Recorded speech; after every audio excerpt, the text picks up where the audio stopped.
puzzling. I don't think I've ever seen anything quite like this before. Confinés, enfermés, en quarantaine, en distanciation sociale, c'est pour la plupart d'entre nous une situation inédite et difficile. Je souhaite aborder ici les effets sur la santé mentale d'un confinement. J'ai alors interrogé beaucoup de personnes souffrant de la situation, certaines connaissant des troubles mentaux au préalable, d'autres non.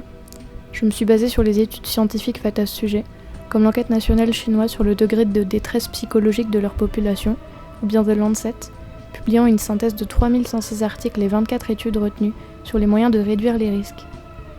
Voici à mon tour un regard sur des troubles difficiles à apprivoiser en cette période. Les études sur le sujet font malheureusement de grandes généralités, car toutes les quarantaines sont différentes. Le temps d'étude n'est pas le même, les pays, les cultures, les épidémies, etc. sont différents. Mais les problèmes généraux des populations sont en gros 40% d'effets négatifs, plus d'anxieux, plus de dépressifs. Aussi des problèmes d'insomnie, de colère, de consommation abusive de cigarettes et d'alcool, de drogue, de l'épuisement mental, dont 5% à effet sévère, où l'on observe du stress post-traumatique, ou même des expériences de sortie de corps et d'hallucinations. Des symptômes encore présents des mois après.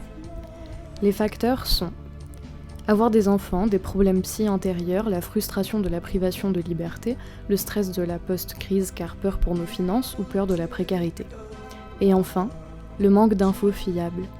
Ce serait un gros facteur, combiné à celui de la connaissance de la durée de la quarantaine.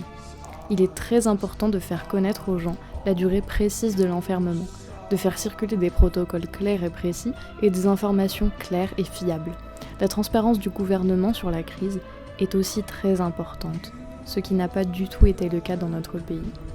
On observe que les effets psychologiques négatifs sont particulièrement présents chez les 18-30 ans et les travailleurs migrants, ainsi que les populations précarisées. Je pense qu'il y a un lien avec le logement de ces personnes. J'ai eu beaucoup d'entretiens concernant les ressentis des 18-30 ans durant la quarantaine. J'ai effectivement observé un lien entre les lieux d'habitation, leur stress et angoisse. Certains jeunes confinés dans quelques mètres carrés, parfois à plusieurs, tournent en rond, se sentent étouffés, sont plus sujets aux crises. Je ne parle même pas des individus précaires, en banlieue, cité, étouffant en famille, dans des locaux insalubres. Avec une amie, nous faisons partie d'une population très privilégiée, à la campagne, profitant de grandes habitations et d'extérieur. Nous partageons la même réflexion. Face à une telle situation angoissante, comment pouvons-nous reprocher à ces personnes d'entraver les règles du confinement et de sortir pour échapper à des souffrances psy, parfois très sévères ? Rester enfermé dans un lieu qui ne nous convient pas, c'est se retrouver en prison, voir les murs se rétracter sur nous, chaque jour s'ennuyer un peu plus dans le même espace clos. Je ne veux pas travailler, je ne veux pas déjeuner, je veux seulement oublier, et puis je fume. Déjà j'ai connu le parfum de l'amour. Durant les premières semaines du confinement, nous nous sommes vus abreuvés de conseils de personnalités privilégiées sur comment profiter au maximum du confinement. L'on s'est alors retrouvé entouré de conseils sur le sport à la maison, un mode de vie plus sain, améliorer son système alimentaire, lire plus, se cultiver plus, créer plus, penser plus, faire du yoga, bricoler, planifier, refaire sa déco, apprendre une nouvelle langue. Au bout d'un moment, un mouvement est né sur les réseaux sociaux, questionnant ces injonctions et nous invitant à souffler, relâcher la pression et ne surtout pas culpabiliser si notre quotidien se retrouve transformé en sieste géante. C'est ce que j'ai retrouvé sur des études psy, confirmant que l'enfermement pouvait induire chez les personnes un fort taux de démoralisation et de démotivation. Dans le même registre, je suis à de nombreuses reprises tombée sur des personnes, en général dans la sphère du développement personnel, invitant à refouler nos sentiments négatifs, à penser positif, à vivre positif, à parler positif, à couper les infos et arrêter de penser à cette pandémie. Est-ce vraiment si simple ? Il me semble assez basiquement que refouler des émotions négatives n'est pas très sain, et il ne suffit pas de positiver pour effacer de nos vies tous les éléments déplaisants.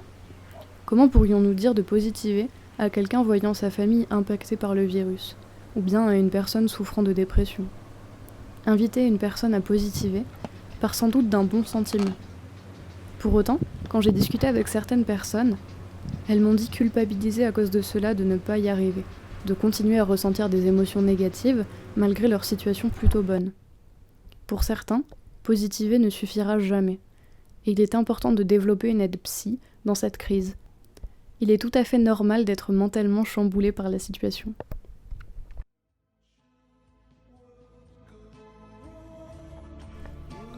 Redécouvrir son corps, son être. Certes, cela peut faire très peur. Peur de sombrer dans la folie, de voir ressortir des angoisses, de mauvaises habitudes, de régresser sur des progrès faits en thérapie. Mais pour certains, grâce à un traitement, un suivi psy à distance, un quotidien loin du stress lié à la ville, au travail, aux études ou aux conventions sociales, certains ont pu souffler et retrouver leur être, leurs vraies envies, leurs forces, leur désir de vivre, des petits bonheurs quotidiens, loin de la peur du jugement extérieur. Cela est surtout vécu par les personnes anxieuses et les anxieux sociaux au préalable avant cette crise. D'autres ont retrouvé goût à la création, car ils n'avaient pas le temps, à la culture aussi. Pour moi, ce sont les jeux vidéo. Les jeux vidéo en particulier dans cette crise se sont dévoilés comme être un moyen de lien social formidable. Considérés comme futiles en général, ils ne procurent pas de productivité finale, pas de gain culturel, ce n'est pas un moyen d'exercice physique. En apparence, cela n'apporte rien. Et pourtant, plusieurs personnes ont réussi à sortir leur tête de l'eau grâce à eux.